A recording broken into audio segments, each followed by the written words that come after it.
So you have a blank page on page 751. We'll call this example 4. And we're going to look right now at more difficult binomial expansion questions. Okay? The more difficult ones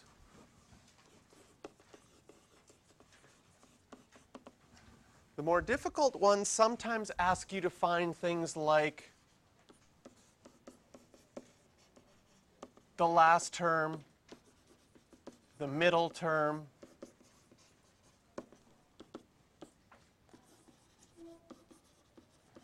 the constant term,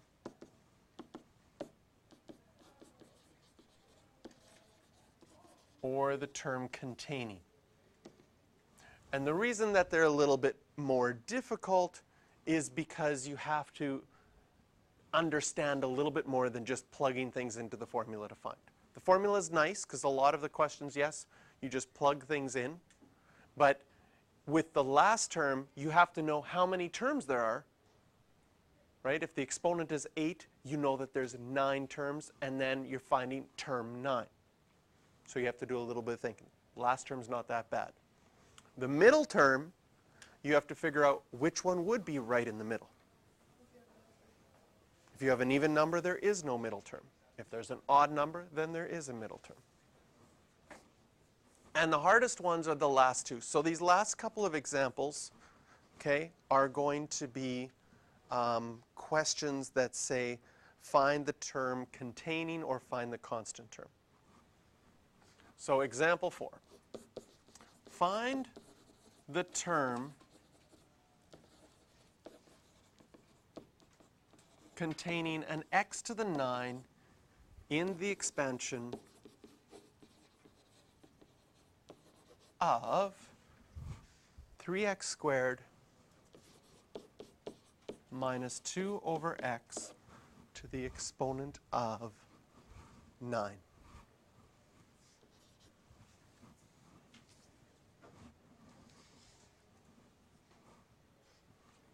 So how many terms are there in the expansion of that? There would be 10 terms because the exponent is 9. So one way you could do this is find all 10, simplify them, and then find the one that has the x to the 9 in it and write that as your answer. The problem with that is it could take a long time. So what we're going to do is we're going to take our formula, okay, and we're going to look at how we could solve this using just mathematical logic and hopefully figuring it out right away, a little bit of guess and check, and how we could solve it algebraically. So using our formula, and I'll write it out, tk plus 1 equals n choose k, a to the n minus k, and b to the k, and plugging in everything that we know. Well, we don't know which term it is, so we don't know k. We know that n is 9. We know that a is 3x squared to the 9 minus k. And we know that b is negative 2 over x to the k.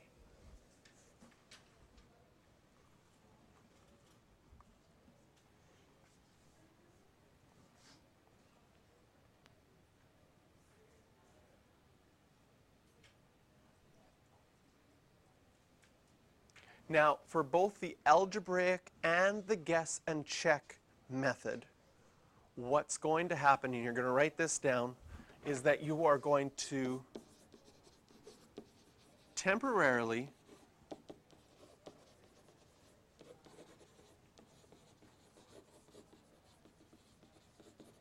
ignore the numbers in front or the coefficients. So we don't know k because we don't know which term it is. Whichever term it is, when it's simplified, is going to have an x to the 9. So on the left-hand side of that equation, that term has an x to the 9. I'm ignoring the number out in front. 9 choose k will be a number. I'm going to ignore it. The 3 to whatever exponent is going to be a number. I'm going to ignore it. All I'm going to think about is my x squared to the 9 minus k. And here, all I'm going to worry about is my x on the bottom. I'm going to ignore that negative 2 temporarily to the k.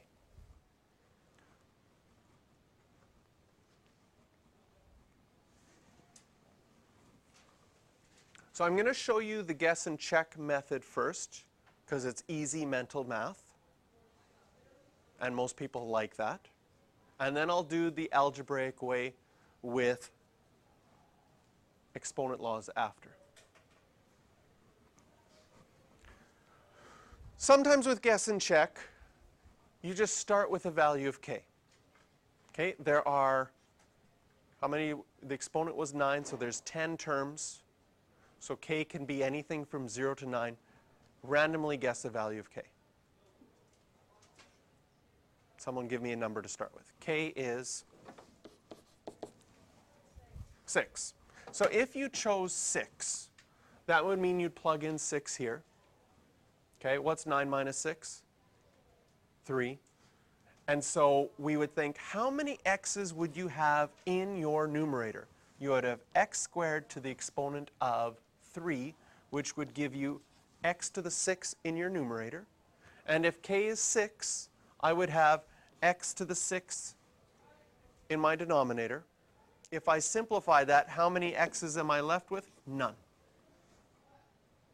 So obviously, k isn't going to be 6.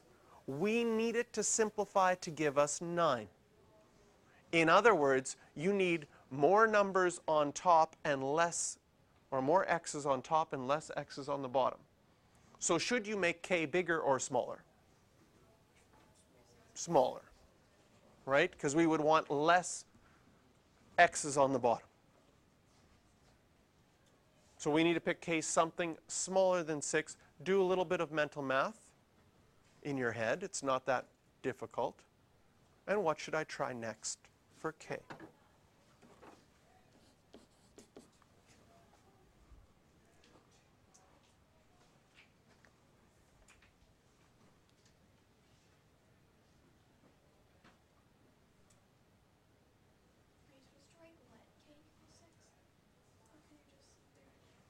No, you can write if k equals 6, then it's x equals 0.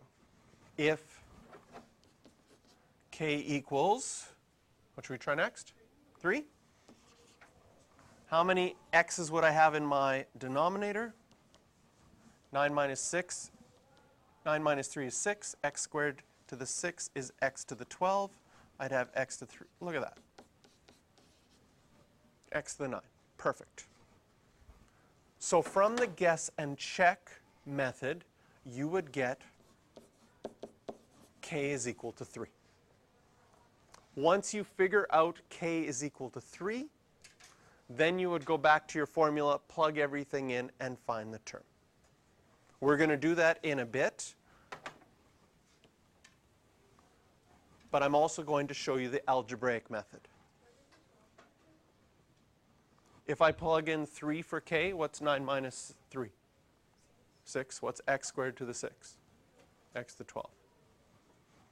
So most people like this because they can actually, you just look at it, plug in values of k, and you can figure it out, under 20 seconds. If you want to do the algebraic method, if we can get the bases the same, well, here I have x to the 9 on the left-hand side of my equation. Here I would have x to the 18 minus 2k, because that's my exponent law there, multiplied by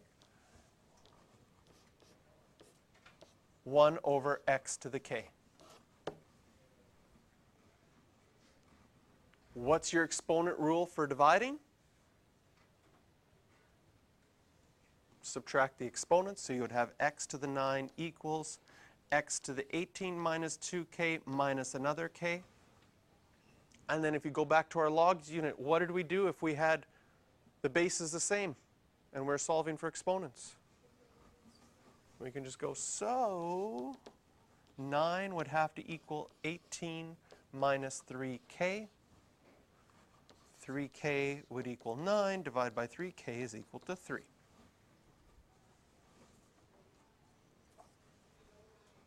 So either the algebraic way, where you use your exponent laws and solve for k, or the guess and check will get you to the fact to find that you can find that k value in this case is equal to 3.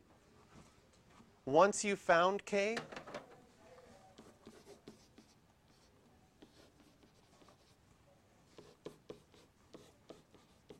you can now find term 4, because that's when k is equal to 3. And so term 4 would equal. Go back to our formula. We know that n is 9. 9, now we know k is 3. 9, choose 3. 3x squared to the 9 minus 3 will be 6. And negative 2 over x to the k, which is 3.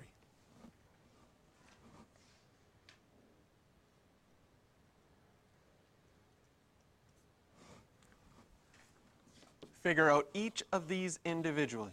Put them in brackets. 9 choose 3 is 84. 3 to the power of 6 is what, 729? Someone check that. Negative 2 cubed would still be negative.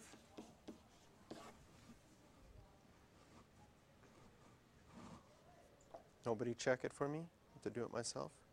It is right. Okay, good.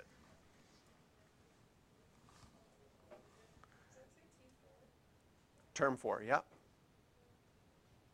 And now that you've got all of your, each one individually simplified, you can multiply your numbers together. 84 times 729 times the negative 8. Negative 489,888. And your x to the 12 divided by x to the 3, sure enough, it simplifies to give us an x to the 9 that we wanted.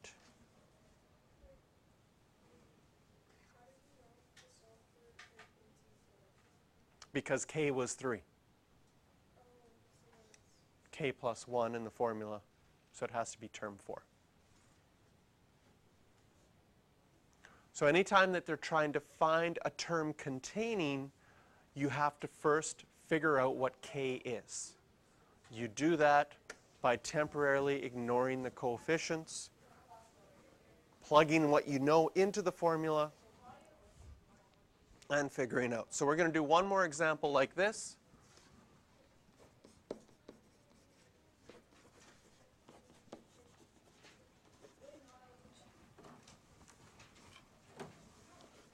And we're going to use the word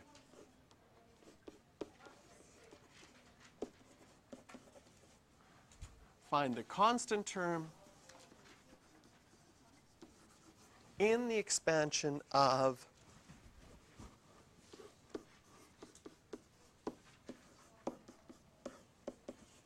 five x cubed minus 2 over x to the 12th.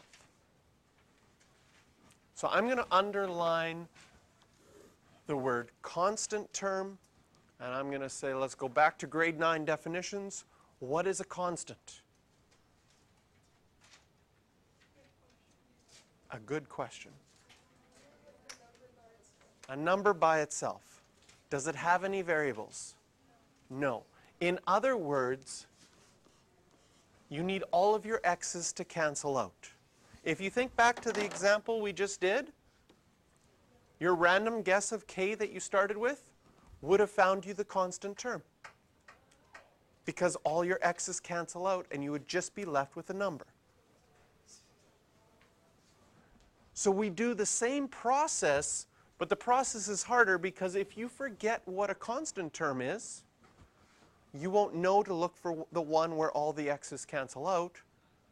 And almost every year when we do a quiz on this or a test, I have someone raise their hand and say, what is a constant term? And I'll tell you right now, the only thing I can say is, can't tell you that on a test. Why don't you just expand it completely and maybe one of the answers pops out? But that's annoying. So we want to look at our formula, plug in everything we know. We don't know what k is. We know that n is 12. We know that term 1 is 5x cubed. It will be the 12 minus k. We know that term 2 is negative 2 over x to the k. And we want, again,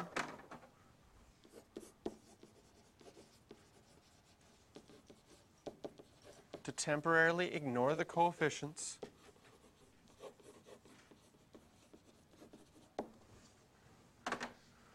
So we would have no x's left on the left-hand side in the term.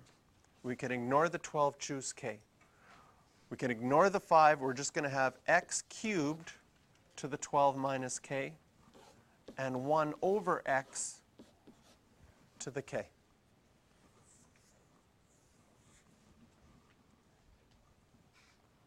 Look at the right-hand side. Do some mental math by plugging in different values of k. See if you can find one where all the x's cancel out.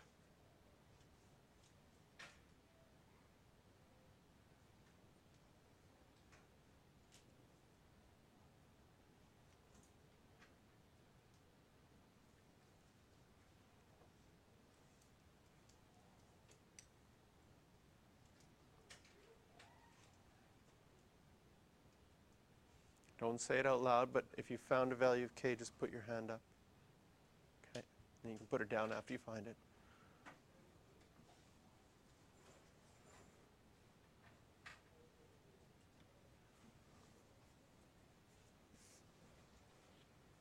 Again, with the guess and check strategy, one of the best ways to start is to start off with a value you think won't work. So I know that k equals 7 doesn't work, but I try it. I'm like, okay, I'll just take a random guess. K is 7. What would that give me here? 12 minus 7 is 5. X cubed to the 5 would give me 15 x's in my numerator. And if k is 7, then I would get 7 x's in my denominator. Using my exponent rules, that leaves me with x to the 8. What do I want? I want them all to cancel out. So by guessing k is 7, I realize I need a bigger number or a bigger exponent in my denominator. So I should make k larger than 7.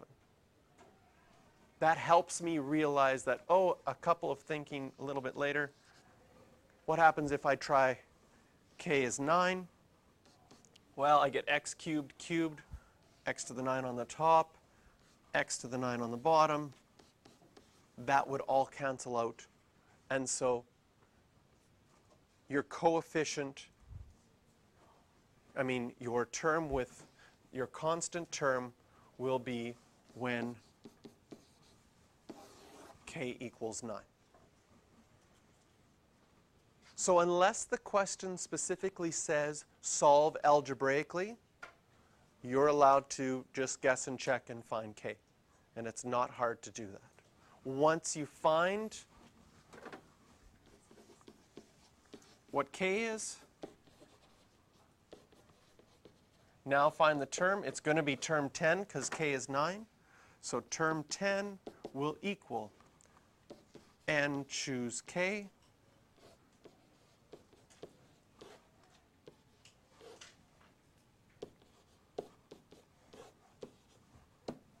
plug everything in.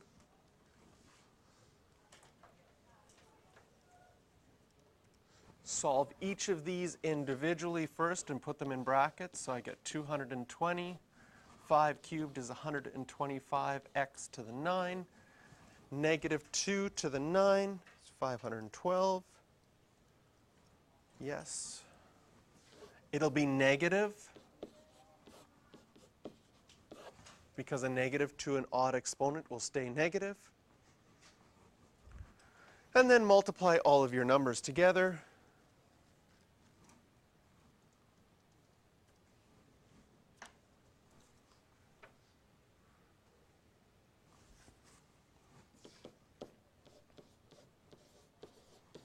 you get some very big numbers in this unit, and the x's all cancel out, so we have found a constant term.